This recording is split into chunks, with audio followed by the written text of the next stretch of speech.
When we covered the FFX announcement back in December, the Navy had just moved to truncate the troubled Constellation-class frigate effort, terminating the last 4 ships already under contract, while continuing work on the first 2 ships under review. Then it pivoted to a design derived from the Coast Guard's Legend-class national security cutter. We called it either a disciplined course correction or a gamble forced by time. Now, we know which one it is. At the Surface Navy Association's annual symposium in January 2026, the Navy finally laid out the baseline specifications, and what they showed wasn't just a ship, it was a philosophy, a deliberate rejection of the high-end, all-in-one warship model that has dominated U.S. surface combatant debates for the past 2 decades. No vertical launch system, no Aegis-derived Spy-6 Enterprise air surveillance radar, a 57mm gun instead of a 5-inch, and a mission set that reads more like day-to-day global demand, presence operations, escort duty, maritime security, and yes, the kinds of missions that currently burn up destroyer readiness. Here's the line that stopped analysts cold. Rear Admiral Derek Shrinks, the Navy's surface warfare director, put it bluntly, saying that using a cruiser or today's destroyers for counter-narcotics operations is not a choice he wants fleet commanders forced to make. That's the tell. The Navy isn't building FFX to replace destroyers. It's building it to free them up. But here's what most coverage missed. Buried in those briefings was the detail that changes the whole calculus. Manned-unmanned teaming with unmanned surface vessels in the roughly 75 to 250-foot class. FFX isn't just a frigate. It's being built to command a pack. In our last video, we laid out the core problem. The Navy's force design calls for a much larger inventory of small surface combatants than it has today, and Navy leadership has publicly characterized the current inventory as roughly a third of what's needed for global demand. The Constellation-class was supposed to help close that gap. Instead, it became a warning flare. Oversight reporting documented what went wrong in plain English. The Navy moved forward while the design was still evolving, and complexity and integration risk piled up as the program matured. The result was schedule pressure, cost pressure, and a shrinking margin for error. And by late 2025, Secretary of the Navy John Phelan made the call. Terminate the final 4 frigates already on contract that had not begun construction. Continue work on the first 2 ships under review, and pivot hard to something the Navy believes it can build faster and with far less design churn. But the December announcement still left the biggest question unanswered. What exactly is the Navy trading away? Now we know. The specifications discussed publicly in January 2026 show a ship deliberately positioned at the low end of the combat spectrum, optimized to be buildable, maintainable, and deliverable at scale. Baseline armament, a 57mm Mark 110 gun in the bow, consistent with the Legend-class cutter configuration. Secondary, 30mm class guns, close-in defense, a single 21-cell rolling airframe missile launcher. And notably, the publicly discussed baseline does not show the Constellation-class multi-mission sensor and weapon stack. No 32-cell Mark 41 VLS as standard, and no Spy-6 EASR paired with an Aegis-derived combat system. So, here's the mystery that emerges. Navy leaders still keep emphasizing anti-submarine warfare capacity in the fleet, yet the imagery and baseline specs don't advertise a traditional organic ASW suite.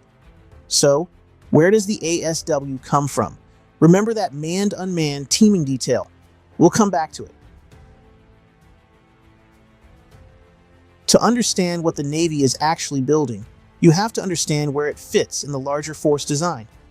FFX is meant to be a pressure release valve, more hulls forward, sustained presence, and protected high-end readiness, by reserving destroyers for the missions only destroyers can do. Navy leadership has described the requirement in exactly those terms, warning that current operational demand, from the Red Sea to the Caribbean, forces exquisite combatants onto missions that don't require them. And the strategic context is not subtle.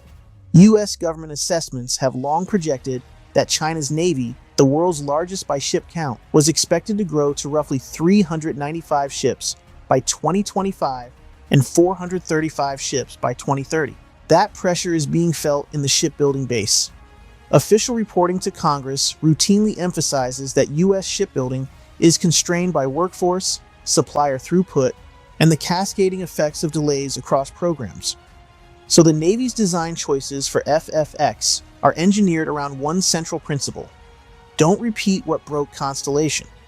The public baseline numbers presented for FFX track closely to the Legend-class hull lineage, roughly 421 feet in length, about 4,750 tons displacement, 28 knots speed, about 12,000 nautical miles range, 60 days endurance, and a crew around 148. That's not an accident. That is the acquisition strategy, and it aligns with the messaging behind the program.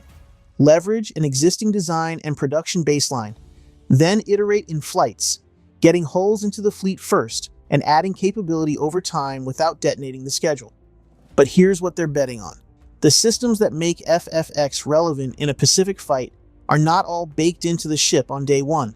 They're meant to bolt on or sail alongside. This is where the 2026 briefings get interesting. The Navy's public concept emphasizes flexibility, spaces and interfaces intended to accept mission payloads that can change over time. And in reporting around the program, the Navy has highlighted modular payload options as part of the ship's design logic. One widely discussed possibility is surface strike via deck-mounted anti-ship missiles. Public renderings and reporting have pointed to a potential fit for naval strike missile launchers at the stern. Another possibility, reported in the context of the program's modularity push, is a counter-small drone and small boat emphasis, the kind of threat profile the fleet has been living with in real time, where cost and magazine depth matter as much as exquisite capability. And here's the key conceptual shift. FFX does not carry a traditional vertical launch system in the baseline, but it is being framed in an era where containerized launch concepts are no longer theoretical. The Navy has demonstrated containerized launchers derived from Mark 41, including test activity showing an SM-6 launch from a containerized system mounted on a surface combatant.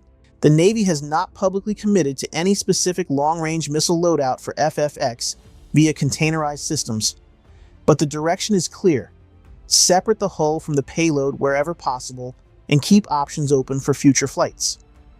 Now here's the layer that makes FFX fundamentally different.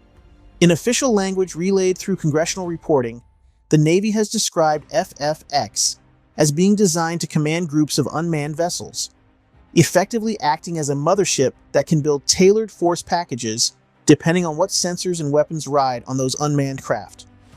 Think about what that means operationally. An FFX sailing alone is a lower-end combatant. Gun, short-range point defense missiles, and mission payload flexibility, useful for presence and patrol, survivable against low-end threats, but not a pure fight centerpiece. But an FFX operating with a distributed family of unmanned consorts becomes something else entirely. Those unmanned vessels can carry sensors. The Frigate doesn't advertise in its baseline, potentially including ASW-related payloads, offboard sensing, or specialized magazines. They can disperse, complicate targeting, and operate in higher-risk envelopes where you would prefer not to put sailors. And now the ASW question snaps into focus. If the Navy is serious about retaining ASW capacity while moving away from Constellation's organic multi-mission stack, then offboard systems, unmanned or otherwise, are the cleanest path to square that circle. The Navy is separating the platform from the payload. The human-supervised command node, the Frigate, provides coordination, communications, and persistence. The distributed force provides scalable sensors and effects. That's the Navy's version of the same logic shaping other services. Manned-unmanned teaming, iterative flights, and combat power that grows without redesigning the hull from scratch. But there's a catch, and it's significant. This concept is not proven at scale. The Navy's unmanned surface vessel ecosystem is still developing. Autonomy at sea remains challenging, and the command and control links required for distributed operations can be contested. If the unmanned side matures slower than planned, FFX risks becoming a lightly armed patrol ship before the broader network arrives. So the Navy is running two bets in parallel. Build the Frigate fast, and build the unmanned ecosystem fast enough to matter. Let's talk about what this means for fleet operations. The Navy's top leadership has been explicit about the demand signal. Our small surface combatant inventory is a third of what we need.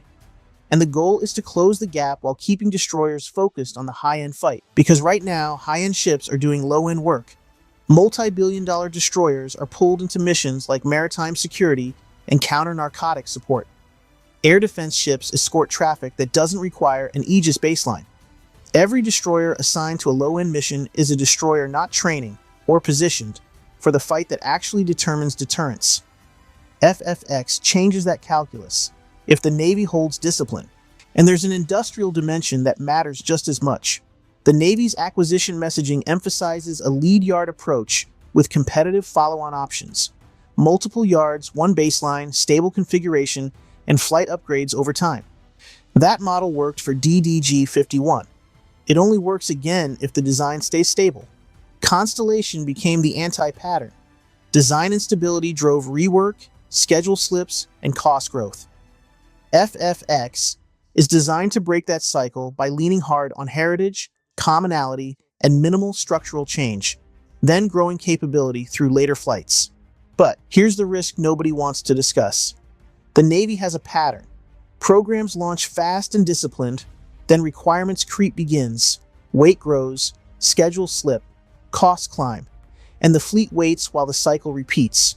If FFX becomes Constellation all over again, if the Navy cannot resist just one more system until the baseline collapses under its own ambition, the calendar will punish it the same way. The question isn't whether FFX can work on paper. The question is whether the Navy and Congress can keep it disciplined long enough to deliver. Here's where this is heading. If FFX delivers what the Navy is promising, stable design, controlled growth, and multi-yard production, then the Navy finally has a realistic path to add hulls fast enough to relieve day-to-day strain and preserve high-end readiness. And future flights will almost certainly add capability. The renderings and public discussion around space reservations and modularity strongly suggest the Navy intends to grow the ship over time, without redesigning it from scratch. Unmanned integration will matter even more. The Navy has already set the expectation through official descriptions of FFX coordinating unmanned vessels as part of tailored force packages. As that ecosystem matures, FFX motherships could enable more complex distributed operations. And the competition is not waiting. In early 2025, China commissioned the first Type O-54B frigate, Luohe, part of a frigate modernization path that builds on decades of Type O-54A production and introduces an updated design. Public reporting describes the Type O-54B as carrying a 32-cell VLS among its key features. That commissioning occurred roughly a year before the Surface Navy Association's January 2026 symposium, not weeks before. China isn't building frigates merely to free up destroyers. It is fielding frigates as frontline combatants and scaling its fleet under projections that significantly outpace U.S. inventory growth. FFX represents a different theory of competition, not capability for capability matching. Presence, persistence, numbers, and distributed lethality through network payloads, modular effects, and unmanned partners, rather than concentrated firepower on every single hull. Whether that theory works depends on execution. The one thing the Navy is clearly trying to reform. But the FFX specifications revealed in January 2026 suggest the Navy has accepted a hard truth. Shipbuilding timelines are strategic, and the fleet you can deliver matters more than the perfect ship you cannot. FFX is not the frigate anyone imagined 5 years ago. It's the frigate the clock allows. Now, the Navy has to prove it. Thanks for watching.